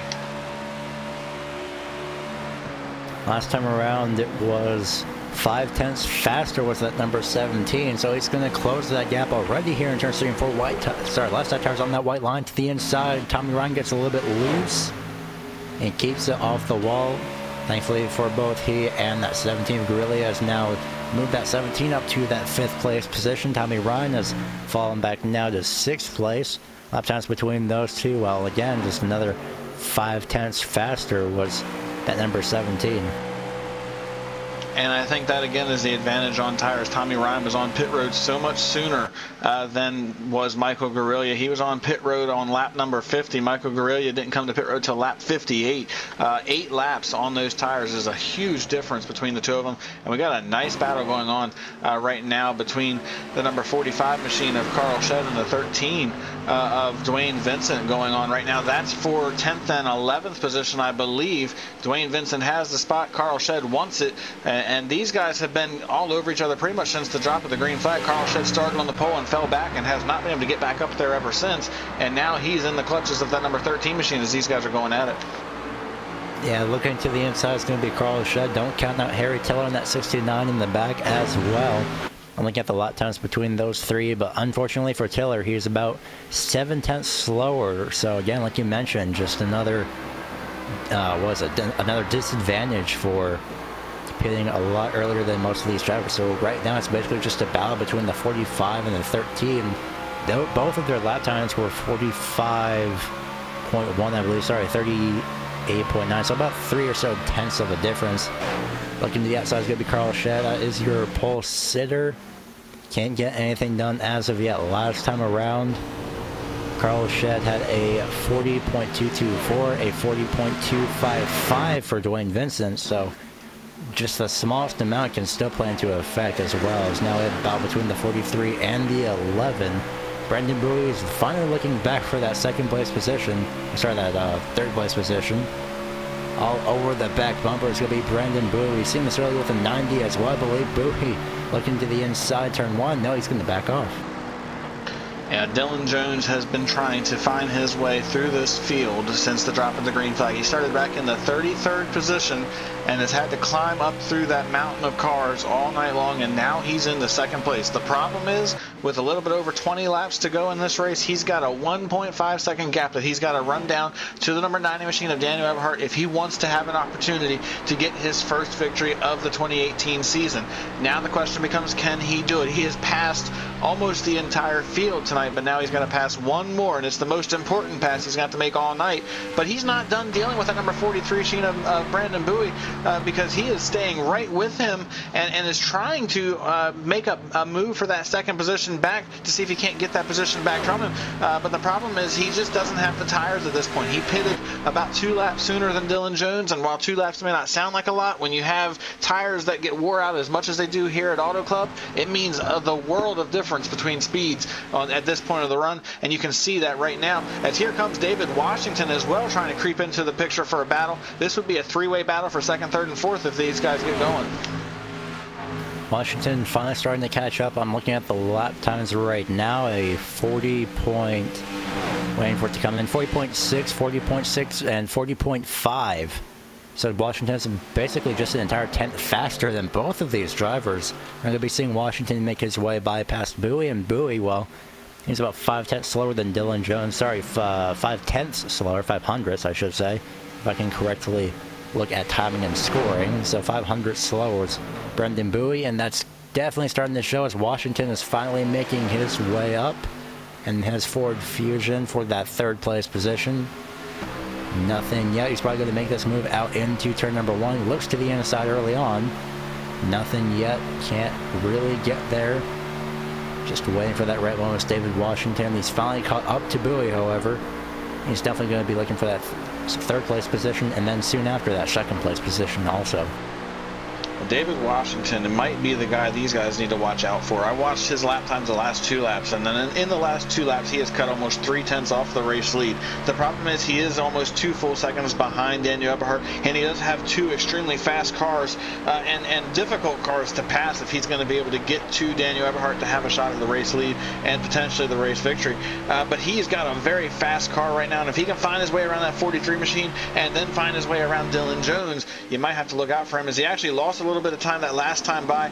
I'm not sure if he's just trying to, as he almost makes contact with the 43 of Bowie. He drove into that corner really deep and almost shot him up the racetrack, and now looks like he might have the run that he needs to get at least to the inside of that 43 machine. He looks to the inside, but Bowie was able to carry some momentum off the corner to hold on to that position. And this is the one thing that if you're David Washington, you can't have happen when you know you've got a faster car. You need to be able to get by these guys as quickly as possible so you have time to chase down Daniel Eberhardt and leave yourself time to chase him and potentially race with him for the win. And now here he goes side by side with Bowie for that third position. He's down on the bottom of the racetrack. Bowie's all the way up by the wall, and who's going to come out on top when it's all said and done? It looks like it's going to be David Washington, as Bowie will actually go ahead and concede that position to the number 98 machine. So move Dave Washington into that third position.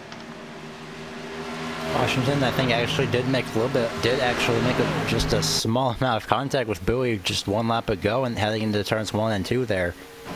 But right now that Dave Washington has finally made his way by Brendan Bowie, he can finally look ahead towards Dylan Jones, and well, he's not that far in front, and of course that gap, like you mentioned, 2.1 or so seconds. I'm going to check the lap times between Daniel Eberhardt and Washington, because Washington was a tenth faster just about 3 laps ago now. 40.808, 40.908 for Dylan Jones, and then a 40.806 for David Washington. So 2 thousandths faster was David Washington, basically equal, but now David Washington can finally get by Dylan Jones, or at least in just a couple of laps, maybe this time around heading into turn number 3. It's right now Washington is getting on top of the back bumper. There he goes to the inside for that second place position. Dylan Jones going to let him by as well. Definitely not going to put up an entire fight. Well, maybe he would with a crossover. Looks like Dylan Jones is looking for it, but he's not going to make that move, as he knows that he's just going to have to let the faster car by, although on the same lap. David Washington is faster, and it's just by about a tenth as well. So Dave Washington, with 16 laps remaining in this race, has moved into the second position. He has 2.1 seconds to make up if he's going to chase down Daniel Eberhardt to have an opportunity to go for his second win in a row. He was a little bit quicker than Daniel Eberhardt when he was chasing Dylan Jones and Brandon Bowie. Now that he has got some clean racetrack, we have to see if he's going to be able to get this job done. He has already gapped both the 11 of Dylan Jones and the 43 of Brandon Bowie by several car lengths, and he's trying to get away from them and see if he can't chase down that number 90 machine, who is not too far ahead of him, but 2.1 seconds in just 16 laps. That's a lot to ask for, and at only about a half a tenth a lap, which is all that he was able to gain on the number 90 machine. That's not going to be enough now with 15 remaining in this race. He's got his work cut out for him, and it's just not. It's going to take a lot more than what he's doing right there if he's going to be able to chase him down.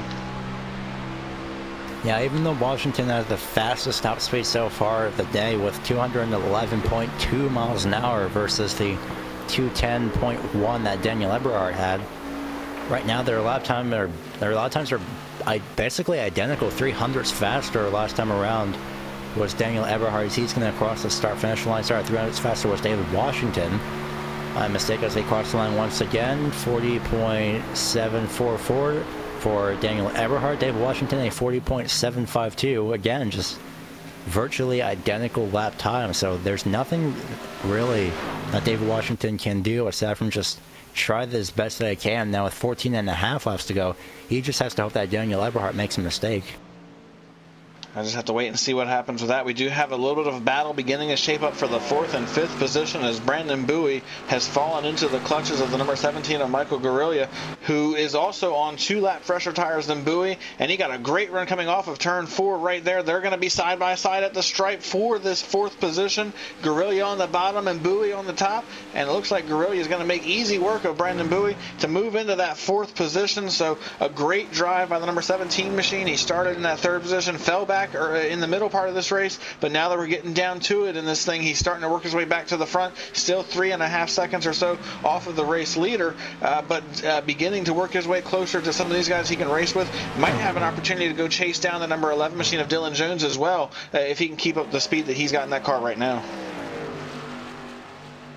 Yeah, Guerrilla's last lap time was pretty much again just about a tenth faster than Dylan Jones. So in the next about 2 or 3 laps, then it's going to be Michael Guerrilla in 3rd place and Dylan Jones in 4th, maybe even 5th if Bowie can manage to at least keep what he has of his momentum that is left right now, because Bowie's just unfortunately going the wrong direction. 2 positions down from where he started, which was 3rd place. Overall, not that bad, but in terms of how dominant that he's been for a majority of this race, running the top 5, I should say, as he still is, he definitely wants to have a caution at this rate, as most of these drivers do, to at least get some kind of an advantage right now. I'm pretty sure David Washington really wants one as well, because he wants to get to that lead as quick as he can. And well, right now a tenth faster or so was, not even a tenth faster, just a couple hundredths faster was Washington that time around. So still basically just virtually identical lap times, as Guerrilla is now going to be looking towards Dylan Jones for that top 3. And as those guys continue to go on, there is a decent battle, or there was a little bit of a decent battle going on outside the top 15 right now. It was Andrew Jones and Harry Tiller. They were going at it for a moment until the number 69 of Harry Tiller got really loose coming off of turn 4, gave up a ton of time to that number 64 machine, and was not able to stick with him any longer. But just one of those deals where these guys have been racing on older tires, and they've been out here for a long time now. This thing went back green on lap number 22, so these guys have been at it for over 60 laps at this point. And when you're going almost 200 miles an hour for that long, some attrition begins to set in, and you're going to see these guys, the cars may not actually be handling that bad so much as these guys are just trying to hang on physically at this point, just trying to get to the end of this thing. They still got 10 more laps they've got to truck through if they're going to make it happen. But definitely starting to wear out on a long green flag run like this. Yeah, these green flag runs, the tires start to take effect, and next thing you know, you're going to be fighting the wheel multiple times. And for me, I've, again, just experiences that just every time when on long green flag runs, you just have to be fighting the wheel, just making sure that you don't get so much as loose coming out of the corners as well. As right now I'm seeing the gap has closed just ever so slightly between Dylan Jones and Michael Guerrillo. That 17 is running down that 11 right now. I'm pretty sure Dylan Jones wants to keep whatever position that he has right now, because my goodness, Dylan Jones 30 positions up from when he started 33rd out of 40 drivers right now, but Guerrillo is starting to slowly turn that top 3 into a top 5 ever so slightly the more he closes in. And he has gotten within a couple car lengths now of the number 11 machine as he's trying to chase him down. I don't know if either of these drivers or any of these drivers are going to have an opportunity to chase down the number 90 machine, but a great battle shaping up for that 3rd and 4th position if Guerrillo can get to his back bumper and make something of it. As Dylan Jones gets sideways coming off of turn 2 right there, that's going to give the number 17 machine an opportunity to close that gap down just a little bit more, and he has gotten right to his back bumper, so this might be a battle for 3rd here before long. Yeah, spot for 3rd is definitely going to be shaping up, and well, most of the chance coverage of the Full Throttle Real Sim Racing Cup Series is brought to you by Joel Real Timing, the official timing software of LSRTV. Whether you spend your time on the sim, behind the wheel, on the pit box, or from the spotter stand, JRT is the go-to software for iRacing timing and scoring analytics. Get yourself a basic download for free, or get the pro version today at joel-real-timing.com.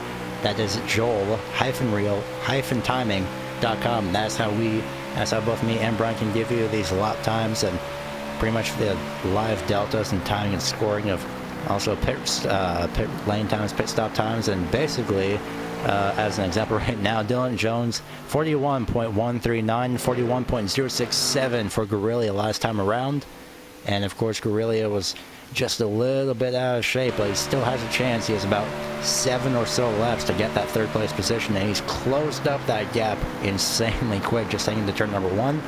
Right now Dylan Jones is still trying to hang on to that 3rd place position.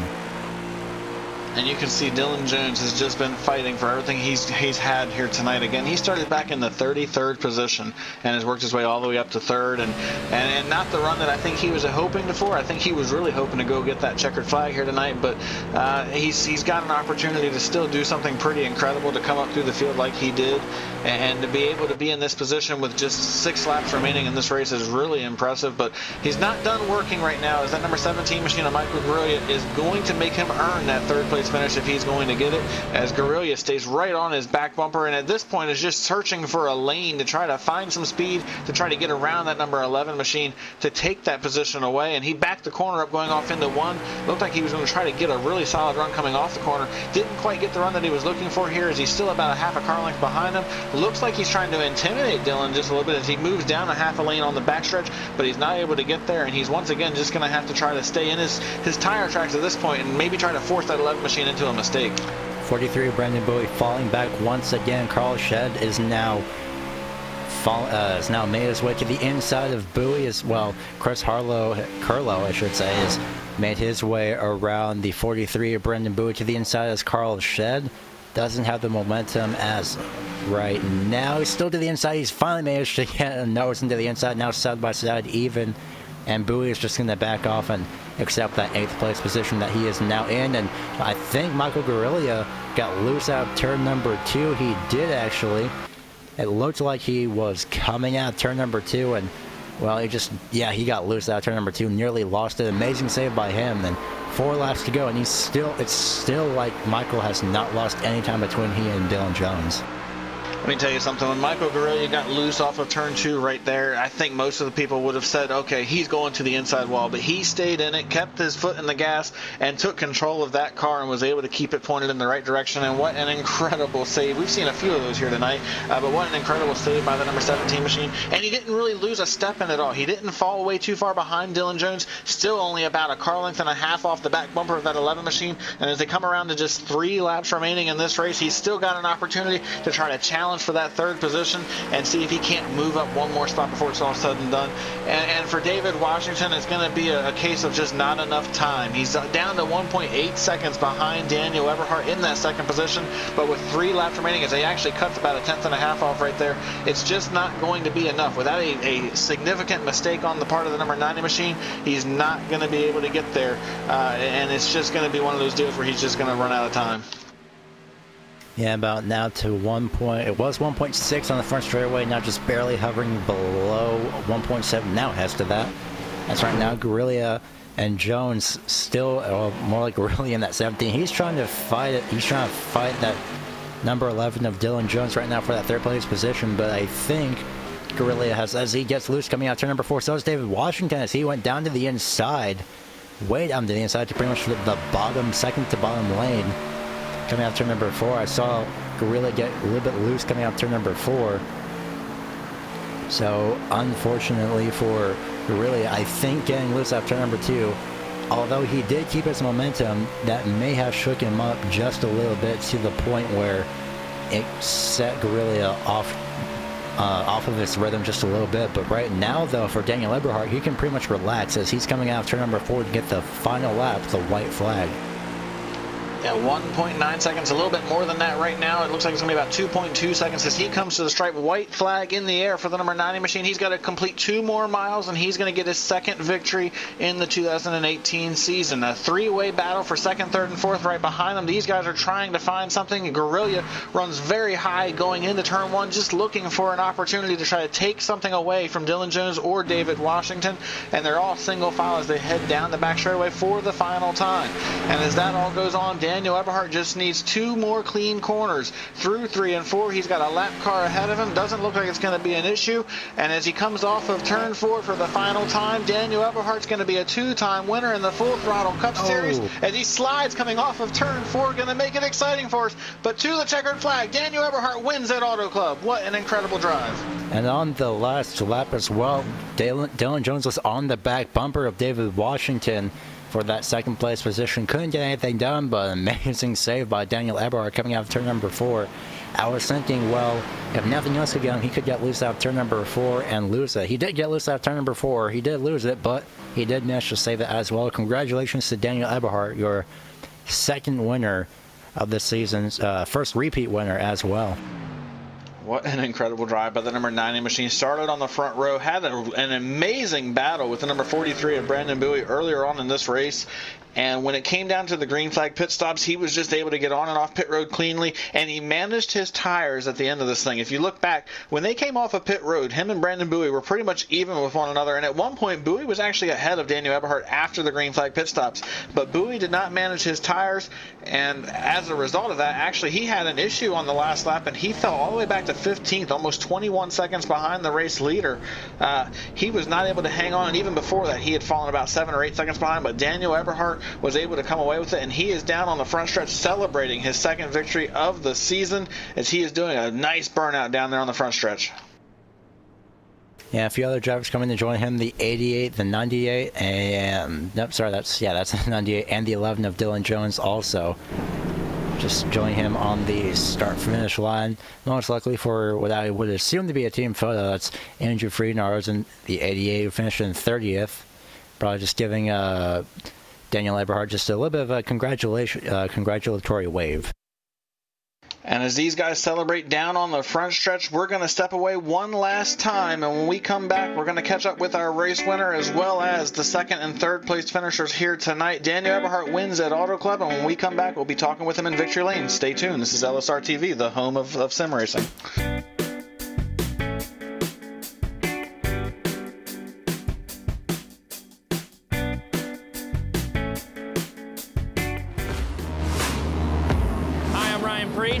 I'm driving the number 20 JGR Toyota Xfinity car this weekend. Really great opportunity here at New Hampshire at my home track. Over the past 2 weeks, I've been on iRacing, practicing a little bit here and there with the modified and the NASCAR Xfinity car, so it's been a lot of fun. It's been a great tool for me to kind of get used to that stock car body again and be prepared for the race today. Well, yeah, it's a mile long, so the draft kind of plays into effect here with the modifieds. Punches a big hole in the air, and we run restrictor plates, so it makes a big difference. Just really fast, and it's our Daytona, so that's what's great about it, and we have a fast car for tomorrow.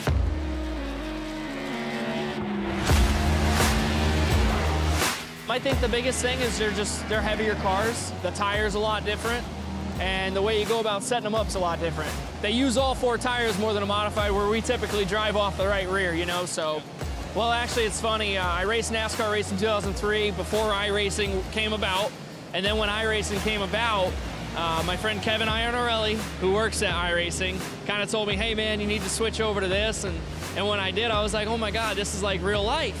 So I started using it as a tool of mine to really prepare for modified races, whether it was Stafford or Thompson or Loudon, Bristol, and then obviously the Xfinity Series last year, going to road courses, trying to get laps, and use it as a tool that can get me as prepared as I could be without actually doing it. So it's been great.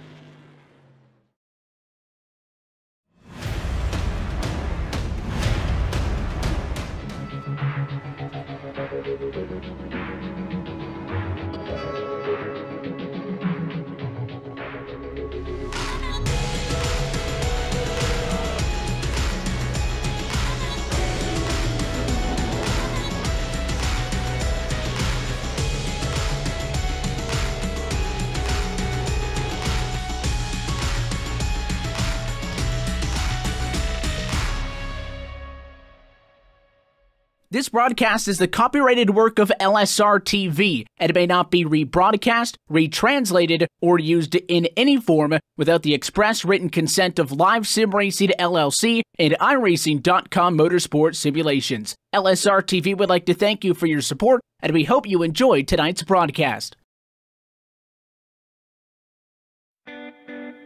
Welcome back to LSRTV's continuing coverage here at Auto Club of the Full Throttle Real Sim Racing Cup Series presented by English Auto L.L.C. And after an incredible race, we have finally crowned a winner. Daniel Eberhardt goes to victory lane. We'll be with him in just a moment in victory lane, but before we do that, we are going to go through our full field rundown so you can see where all of your favorite drivers finished here tonight. And as I just mentioned, Daniel Eberhardt was the winner here tonight 2 times. He has went to victory lane in the 2018 campaign, and now he's going to get to celebrate. David Washington will come home in second. This came up just a little shy of getting that first victory, or that second victory in a row, rather. Dylan Jones will come home in third. Then we have Michael Guerrilla in fourth. Chris Hurlow finishes in fifth. And how about our pole sitter, Carl Shedd? He will come home in sixth. Gabe Wood finishes seventh. Dwayne Vincent will finish eighth. Tommy Ryan finishes ninth. And Lionel Callisto rounds out your top 10. Finishing 11th, that's going to be the number 3 of Rodney Wofford. Mistakes finishing in 12th, that's going to be Aaron Bennett. 13th, 14th, and 15th go to Adri Browning, James Perhula, and Brendan Bowie. Unfortunately for him, after starting third, tires got the better of him, and that's how he ended up in that 15th place position. Seth the Merchant finishes in 16th, Michael Kozik Jr. 17th. 18th goes to Eric Stanford, Nick Silver, and James Ross round out your top 20 of 19th and 20th. Ross Cato will come home in the 21st position here tonight. Harry Tiller will finish 22nd. Then we have Rod Flagg finishing 23rd. Austin Coop was caught up in our first wreck of the evening, and he will finish 24th, just trying to salvage something here tonight. Brian Chambliss will come home in the 25th position. Then we have Shane Ewing in 26th. Drew Adamson finishes 27th, and the last car to finish on the lead lap here tonight, Scott Walter, will finish in the 28th position. Sean Casto comes home in the 29th position, and rounding out the top 30, not really sure, he had some issues in the second half of that race. Andrew Freenars will finish 30th, 1 lap down. Rounding out the rest of your 40 car field, Jim Mathis finishes 31st. 32nd goes to Galen Gidman. 33rd, Andrew T. Jones. Braden Whittaker finishes 34th, and Daniel Folkingham 35th, 3 laps down. Another 3 laps down is going to be Tom Moreno in 36th. Spencer Preet, who again got caught up in one of the early incidents, that first incident as well. He decided to retire that car in 37th. 38th goes to Randy Yoakum. 39th, Dwight Beverly, and Jeff Ward rounds out your 40 car field. That has been a look at our full field rundown for tonight's race, and now I'm going to move into victory lane where I have caught up with our race winner here tonight, driver the number 90, Daniel Eberhardt. Dan, the last time I was able to lead one of these broadcasts, I got to talk to you in victory lane back at Atlanta. Maybe I'm the good luck charm you need to be back in victory lane here again tonight. Yeah, keep coming back. I like winning these things. It sets me up real good for going into the chase, and it's not about winning, and it's the old school way this season. They're with the rule book they laid out this season at Full Throttle Cup, and I feel like we had a good car all race long, Brian. It was really fun out there. It's kind of loose and edgy at the end of the runs, but if you raced A fixed or NIS, it was a little bit more twitchier. So if you could handle that car, I feel like if you come in tonight, you could have handled this one a whole lot better. Well, and you said it. It was a lot of fun. There was the handling was certainly a factor in this race, but you had an incredible battle with Brandon Bowie at the beginning of this race, and then even coming out of the green flag pit stops, you guys had a little bit of a battle going on. Was there a point where you felt like maybe that 43 was the guy you had to beat here tonight? Because there was a point where he was able to hold you off pretty good.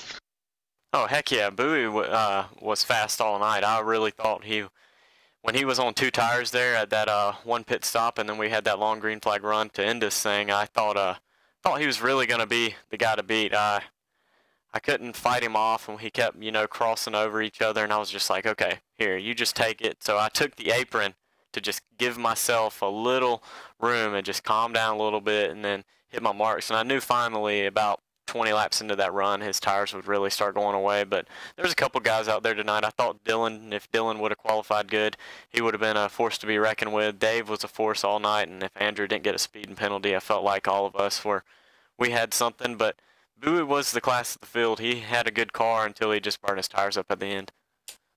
Well, and in that last stretch of the race, you had David Washington, Dylan Jones, and Michael Guerrilla all at one point were a little bit quicker than you. Were you ever concerned that they were going to be able to run you down, or were you at that point just managing your tires to try to make sure you had something left should one of them actually be able to get to you at the end? 1 and 2 was my weak point tonight. I could not get through there. I don't know if it was because we were going so much faster down the front straightaway, but I was so much stronger in 3 and 4 because I could just ease into the throttle a little bit out of 4, and it would pick up, and I wasn't getting squirrely. But off of 1 and 2, it just felt like I was binding the car up or something. I was just doing something wrong. I don't know if I was just holding the bottom too long and not letting it come off the corners, but most definitely Dave and Dylan, they were faster than me at the end, but I just had enough laps and they didn't have enough time. And it worked out in your favor. You get your second victory of the season. Before we let you go celebrate with your team, just want to give you a chance to say thank you to your sponsors and say hi to any friends or family. Who makes it happen for you on the number 90 machine, Dan? All of Aegis Motorsports. We work hard at this and each and every week, and we work hard together. And I'd like to thank Dave Washington, just friendship over the years, Andrew Freenage and Dylan, Andy Kessler, Dwayne Vincent, James Ross for sponsoring the car with PowerTech, Mark Clewell, Steve Durham, Eric Stanford, anybody else that's just in the mix here at Aegis. Let's see, Carl, what's his name? Kamer's a big help. He's in Vegas this week, and he wasn't able to make it. But also, I got to thank the good Lord above, because if it wasn't for him, none of this would be possible. And I got to thank my beautiful girlfriend who sits at home watching this, and I know it's got to be long and exhausting, definitely coming home from work and school days. Well, congrats on that win here tonight, and we look forward to seeing you next week at Martinsville. Maybe you can go back-to-back. Gonna try. All right, that's Daniel Eberhardt. He's won 2 out of the last 3 races in the Full Throttle Cup Series. He's going to look for 3 next week when they head to Martinsville. But now we have caught up with last week's winner, David Washington, down on pit road where Gary Weaver is sitting with him. Well, David, you won last week and you came home second this week, and especially after this long green flag run that we have, how's the race for you tonight? The race went pretty slow for me at the beginning. I got 0 laps this week. I got hurt Saturday, so I was driving one-handed pretty much the whole race, and I just couldn't keep the car under me off the exit of the corners. It just, you're so used to driving with 2 hands all the time, and I tried it a couple times. It just was too much, so I just went back to 1. But overall, I mean, the run started to get better as I started to learn how to, get into the corners and stuff. But yeah, that's just the end. The car came alive. It's just not enough laps. I'm surprised you didn't manage to finish in second as well, only driving with one hand. That is, what's I'm looking for? Unsure, but that is perseverance right there. An amazing job as well. You did start second, but how did that fuel strategy play out, especially after the early cautions and then that long green flag run we had in the second half of the race? Yeah, pretty much just try to pit after everybody else did and you know, try to get our 4 tires and get going and be in proximity to be able to try to run them down. I know Jones was struggling a little bit because of fuel. It was good to see him get third, but Micah was strong too. He was right behind him. I got a little loose off of 4 and touched the wall, but overall it was a good night. Oh, great night indeed. For your second place finish, do you have anyone that you'd like to thank? Any shout outs for your sponsors, friends, or family? This week was quiet. Everybody was pretty much quiet. Andy was quiet. We were just doing our thing. But yeah, Andy, the whole Aegis team. Daniel had mentioned them all. My mom for watching. You guys for putting the show on each and every week. It's a lot of fun. It's also a lot of fun broadcasting this as well. Well, we're going to go ahead and let you go. But congratulations on your second place finish, especially after driving with one hand. Thanks, guys.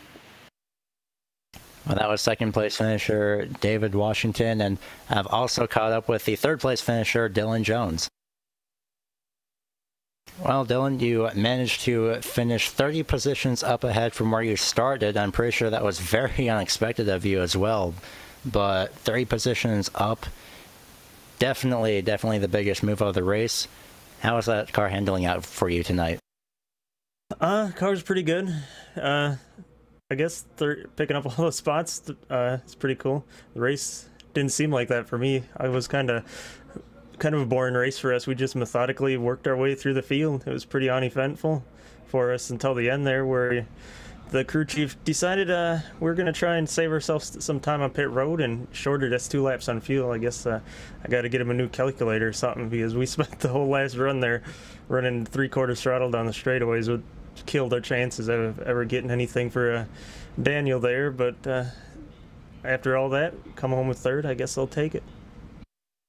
Considering that it was overcast, I'm pretty sure it's probably one of those solar power calculators. So, nonetheless, though, that was how was that race change for you, though, from cautions, just a few cautions in the first half of the race compared to that long green flag run in that second half? Well, I love green flag runs. I think most of us do. It allows some strategy and how you're driving your car and different driver skills to work themselves out. So definitely, I appreciate long green flag runs. So. Well, this definitely helped you out as well, even with that broken calculator, but you still managed to pull off that third place finish. So, along with your crew chief, who else would you like to thank for your third place finish? Any sponsors, friends, or family? Well, I don't want to waste any of your time. I'll just thank all the guys that you just heard from, the last 2 guys. Oh, that helps a lot. So, yeah. That saves a lot of time as well, so we're going to go ahead and let you go, but congratulations on both getting the biggest move of the race, 30 positions up, and your third place finish. Thanks, guys. Well, Brian, that was definitely exciting, 30 positions up, but nonetheless, also with Daniel Eberhardt finally besting Brendan Bowie with that fuel strategy as well, along with tire strategy. Definitely a interesting change overall in the race, also very exciting. Man, what an incredible race this was here tonight. I mean, we had action throughout the field, pretty much from the drop of the green flag until we got to the end of this thing. We had a couple of moments where these guys got a little spread out, and we didn't see as much racing as we were used to seeing, but we had very few cautions and lots of side-by-side racing and a great battle for the race lead. It's exactly what you would want to see here on a Monday night in the Full Throttle Cup Series, and these guys did an excellent job displaying that. But now we're going to change gears completely, because we just went at a 2-mile racetrack where these guys were going almost 200 miles an hour every single lap. Well, a week from tonight, we're heading to the paperclip known as Martinsville, where they're not even going to get about 140 miles an hour, and they're going to be breaking down to less than 75 or 80 miles an hour. It's going to be a completely different animal when we head out there next week. Oh yeah, Martinsville. I both love and hate that track. I love it because it's fun, and I think it's actually about 65, but hey, you were close. But Martinsville is definitely really interesting because, you know, it all comes down to basically Well, again, just the same strategy here, but again, like you said, completely different because it's basically just, again, like it's in its own nickname, the paperclip. So also just even tire pit roads in a much more narrow track as well. About you can at least fit 2 people side by side, maybe 3 if you dare, but I'd rather see 2 lines instead of 3. It's going to be an excellent show for sure. Can't wait to get out there to Martinsville next week to see what happens. But this concludes our coverage of the Full Throttle Real Sim Racing Cup Series presented by English Auto LLC. We saw an incredible race tonight, and we hope everyone watching enjoyed the show.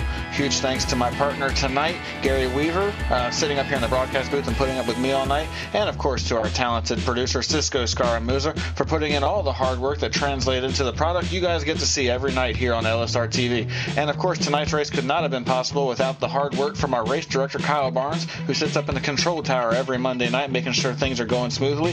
And of course, we've got to thank everyone behind the scenes here at LSRTV, Mr. DJ Lyon, Miss Laura Lawson, Evan Pasoko, and everybody else that makes this thing possible every single night. And for more information on what's coming up here on LSRTV, be sure to check out our schedule at www.livesimracing.com. We have a lot of action coming up, and it's going to be very exciting.